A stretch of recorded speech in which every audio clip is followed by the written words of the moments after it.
Halo, selamat pagi, Bapak Ibu dan teman-teman sekalian. Salam dalam Dharma, Sotihotu, Namo Buddhaya, Chuni Hao.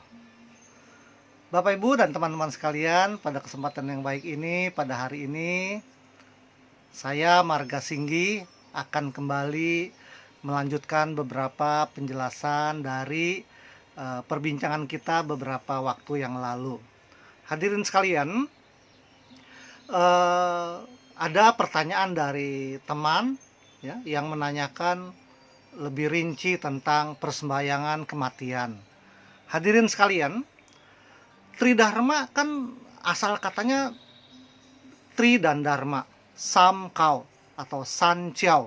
Tentu saja bersumber dari ajaran agama Buddha, khususnya Mahayana, lalu ajaran agama Tao, dan ajaran agama Konghucu atau Jikao atau Ru Chiao.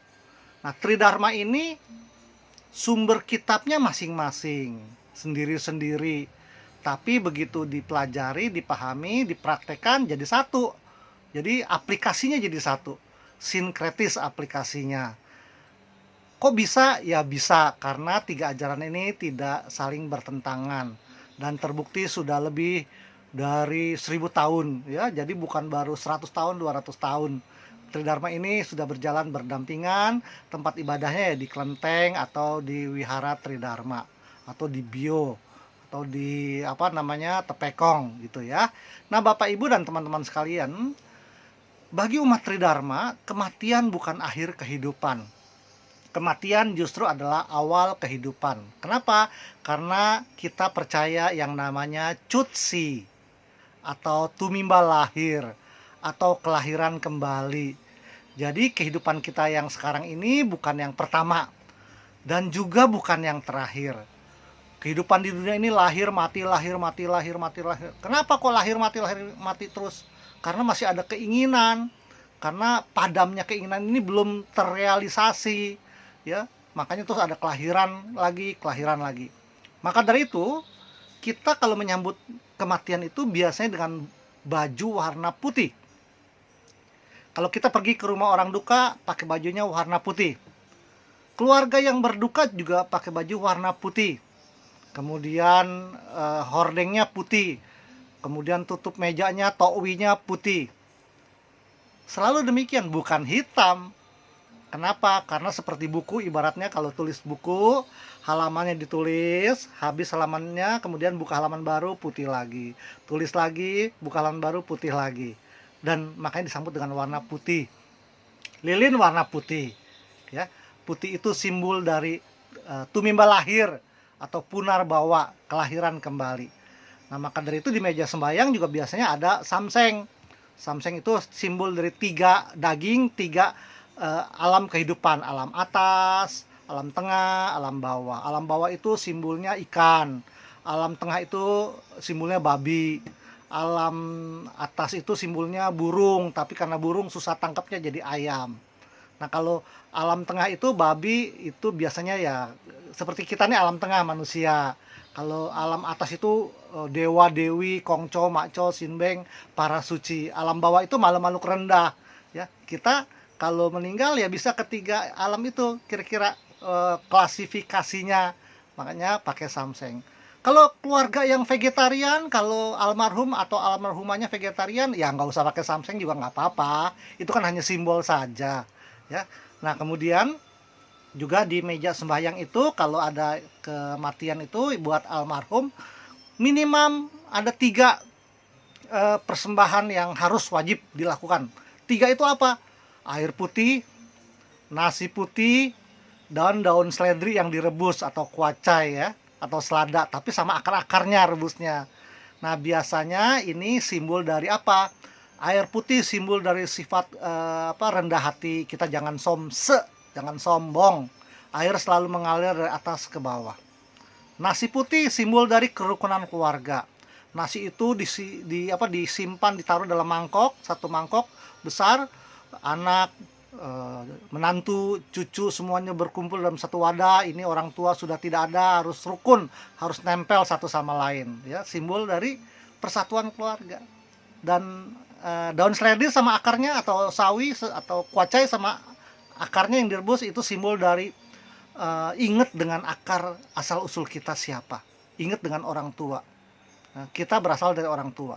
Kalau orang tua tidak ada kita. Orang tua dari kakek nenek. Kalau kakek nenek tidak ada, juga tidak ada orang tua. Kakek nenek, akong ama dari kongco makco, ya, dari potai kongtai, gitu. Jadi kita ingat dengan leluhur kita ingat dengan akar kita. Itu 3 itu yang paling utama persembahannya. Persembahan makanan yang lainnya, kalau punya uang banyak, anto cien, yu cien den, silahkan. Kalau tidak punya uang, jangan maksa, jangan ngutang.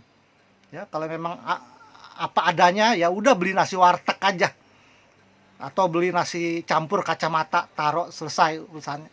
Atau beli nasi vegetarian, atau paket hemat, hoka-hoka bento, terserah. Ya, tapi minimal 3 itu tadi, nasi putih, air putih, dan sawi atau seledri rebus, itu murah, bisa diperoleh oleh siapa saja. Nah, kemudian jumlah buahnya berapa?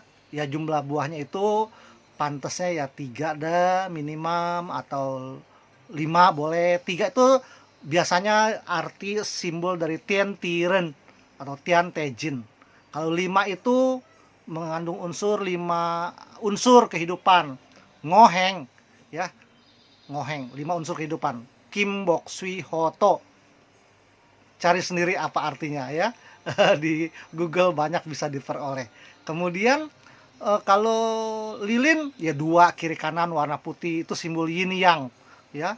Papa mama rela berkorban buat anak-anaknya. Yin yang ini juga simbol dari kehidupan. Hitam putih, tinggi rendah, pandai bodoh, cantik jelek, kaya miskin, dan nobody perfect. Hitam ada titik putih, putih ada titik hitam, ya. Itu maknanya kurang lebih. Hio, kalau orang meninggal 2 batang, ya, simbol dari yin yang juga. Sedangkan kalau kita sembahyang sama Tian Kung, Tian Akong, Tikong, atau dewa dewi, bodhisattva, Buddha, para suci sekalian, hionya 3. Ya. Kalau Tikong boleh 1, boleh 3, boleh 9. Tapi kalau dewa dewi biasanya 3. Itu lazimnya demikian.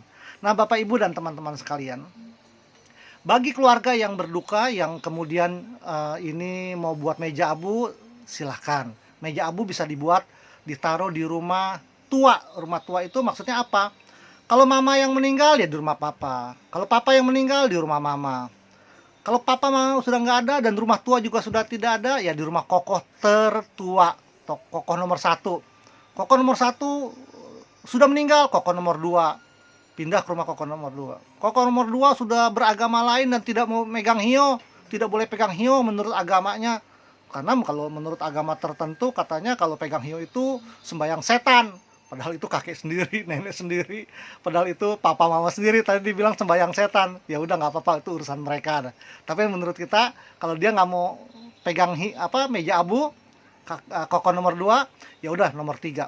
Oh, anak laki tidak ada semuanya yang mau pegang, tinggal anak perempuan. Ya udah, selesai. Berarti tidak ada yang pegang meja abu. Gitu. Ya, tidak ada yang pegang meja abu. Jadi selesai, tutup buku. Anak perempuan boleh nggak pegang meja abu?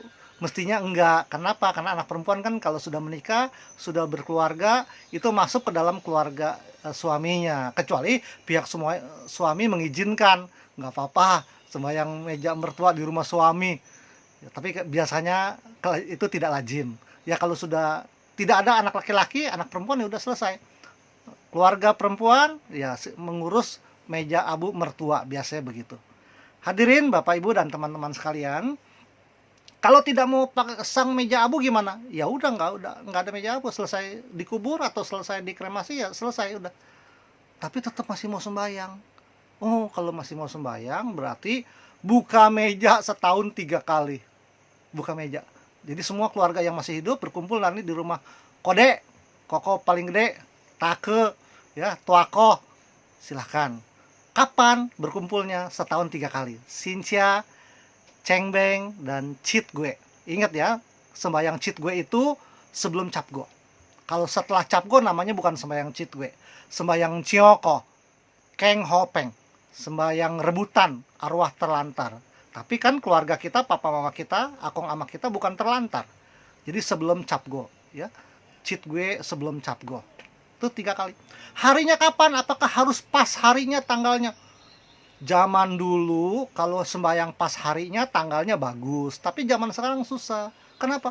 Ada yang kerja, ada yang sekolah, ada yang kuliah, ada yang dagang di luar kota. Jadi kalau kembali ke rumah repot. Ya silakan aja Camseong rapatkan keluarga kapan mau pelaksanaannya. Tidak pas harinya juga nggak apa-apa. Ya lebih baik sih fleksibel deh, 10 hari sebelum dan 10 hari sesudah. Jangan kejauhan lewatnya, jangan kejauhan sebelumnya. Jadi momennya nggak dapet begitu ya. Nah hadirin Bapak Ibu dan teman-teman sekalian, kalau sembahyang cengbeng ya tentu di kuburan, di makam atau di rumah abu. Tapi kalau mau di rumah saja juga boleh, silahkan. Kalau sembahyang cit gua ya di rumah. Kalau sembahyang sincia di rumah. Itu 3 momen sembahyang. Di luar itu boleh nggak sembahyang ke orang tua? Boleh. Hari pecun sembahyang bacang boleh. Hari sembahyang tiong ciupnya, kue bulan boleh. Sembahyang tangce sembahyang kepada orang tua boleh. Dan yang juga penting biasanya cai capgo sebulan 2 kali sembahyang orang tua. Bahkan ya kalau saya, karena saya tuako nih, koko paling gede ya, ape sembayangnya di rumah saya sekeluarga. Kalau kemudian setiap hari saya juga sembayang. Pagi-pagi sebelum pergi kerja saya sembayang tiamhyo. Kalau malam sebelum tidur udah selesai mandi makan, sebelum tidur sembayang lagi tiamhyo lagi. Ya nggak perlu pakai buah, nggak perlu pakai air. Tapi kalau cai capgo ada buah. Ya ada air tehnya, tuang teh, salin teh. Boleh nggak sembayangnya pakai biskuit Roma? Boleh. Boleh nggak pakai jamblang? Silahkan. Pakai kecapi boleh, pakai gowok boleh, pakai kesemek boleh. Yang penting persembahan itu dengan tulus, ikhlas, penuh rasa bakti, tidak ngutang ya Bapak Ibu dan teman-teman sekalian. Nah hadirin Bapak Ibu, kalau kita sembahyang kepada leluhur kita, orang tua kita, maka yang harus kita perhatikan bahwa tujuan kita bersembahyang itu pertama adalah untuk merawat etika, menjaga budaya, dan menghormat leluhur. Kita berdoanya apa yang kita doakan? Ya kita doakan semoga mereka yang sekarang sudah meninggal ini terlahir di alam yang baik, mendapatkan penerangan, mendapatkan jalan yang bagus, berbahagia di alam yang sekarang. Dan kita, keluarga yang masih hidup di dunia, semoga juga mendapatkan kerukunan keluarga, kesehatan, kebahagiaan, dan para leluhur ini memberkahi dari jauh. Jadi jangan sembayangnya papa, mama, atau akong, ama datang ya makan. Akong, ama, papa, mama udah meninggal di alam yang lain, mana bisa datang makan? Nggak bisa lah. Ada yang bilang, bisa lu seharinya disedot, diisep. Oh, enggak begitu. Nanti ini bahasnya panjang nih, jauh nih. Para leluhur kita hidup sudah di dunia lain, ya makannya lain ya. Kemudian kalau beliau itu yang almarhum lahir lagi jadi manusia, ya udah ada di Tokyo, udah ada di Bali, udah ada di Jepang, ya udah ada di Afghanistan, udah ada di Amerika, ya udah jadi manusia, makannya lain di sana. Jadi makanan di meja sembahyang itu sebenarnya buat siapa? Buat kita makan. Kita nih saudara-saudaranya. Emang boleh dimakan? Ya boleh dong. Itu namanya cia peng an, makan untuk keberkahan. Jadi kalau ada anak-anak kita di sekolahnya oleh gurunya dibilang itu jangan dimakan, itu makanan bekas setan. Masa sih? Enggak lah. Masa akong ama papa mama kita setan? Kalau akong ama setan, kita berarti anak setan dong. Berarti dia cucu setan. Jadi buat kita juga yang makan boleh. Kalau kita nggak mau makan ya kita sumbangkan ke yang lain. Ya silakan. Hadirin Bapak Ibu dan teman-teman sekalian, semoga penjelasan saya ini sedikit bisa membantu ya. Oh satu lagi saya lupa. Kalau keluarga yang kalau di rumah saya meja abu itu akong ama papa mama 2 level nih. Saya bilang sama anak-anak saya, kalau saya nanti meninggal, akong ama papa mama taruh saya punya foto di bawah, paling bawah gitu ya. Jadi ada 3 level, 3 tingkat. Tapi kalau anak saya merasa kayaknya kok banyak bener tingkatannya, juga nggak kenal. Ya udah, level yang atas tuh diangkat fotonya, udah disimpan saja di dalam laci. Bahkan level keduanya juga disimpan aja dalam laci. Saya saja boleh, nanti istri saya kalau meninggal juga taruh di sana gitu. Kenapa? Anak saya nggak kenal, bahkan cucu saya juga nggak kenal gitu. Jadi itu bisa tutup buku. Tapi kalau keluarga yang mencatat silsilahnya dengan baik, saya lihat tuh ada di Bekasi ya, di Bogor, itu sampai 8 level itu ada turun ke bawah. Wow, banyak sekali. Jadi kalau sembahyang itu bukan cuma meja sembahyang, meja abu yang di depan persembahyangan itu, tapi juga bikin meja baru. Ya, meja baru dengan apa namanya, makanan dan mangkok nasinya cukup banyak, bisa berapa belas itu. Silakan saja kalau memang ada. Tapi kalau sudah habis apa namanya, waktunya, sudah tiba saatnya, ternyata mau disimpan fotonya, ya silahkan. Jadi biarkan anak cucu kita yang mengatur. Jadi tidak ada beban bagi anak cucu. Kalau di kuburan gimana? Nah, anak cucu kan nggak kenal juga tuh kuburannya. Kalau kita udah akong ama, dia nggak kenal. Kongco maco dia nggak kenal. Paling kalau meninggal yang dikenal kita. Ya udah. Maka dari itu khawatir kuburan kita ini terlantar. Jadi kemudian disia-sia, nggak ada yang rawat, nggak ada yang urus. Makanya memang zaman sekarang ini banyak orang yang beralih di kremasi. Di kremasi lebih simpel, lebih praktis. Tidak ada larangan dalam agama Buddha, agama Konghucu, agama Tao harus begini, tidak boleh begitu. Jadi silakan saja. Ya. Pada prinsipnya kan badan ini, raga ini hancur, kembali ke alam. Nah, nyawanya, jiwanya ini yang tumimbal lahir, yang cutsil lagi, yang lahir kembali. Sehingga kalau dikubur atau dikremasi itu sama saja. Ya, tidak enak buat yang hidup. Buat yang meninggal sama saja. Jadi mari hadapi peristiwa kematian ini dengan sewajarnya. Saya tidak takut dengan kematian. Saya takut dengan kematian. Biasa aja, nggak usah takut dan juga nggak usah berani. Jalani aja semuanya apa adanya. Kenapa? Karena memang kematian itu pasti datang kok. Dan kematian itu pasti akan menjemput kita. Jadi nggak usah khawatir. Yang kita perlu perhatikan apa? Bahwa hidup ini harus punya manfaat buat sesama, dan ini yang akan jadi bekal deposito kita pada kehidupan selanjutnya. Apa legacy, apa kenangan yang akan kita berikan kepada anak cucu kita, kepada sesama di sekeliling kita. Semoga semua makhluk senantiasa berada dalam kebajikan dan dalam kebahagiaan. Terima kasih, selamat pagi, salam dalam Dharma, Sotihotu, Namo Buddhaya.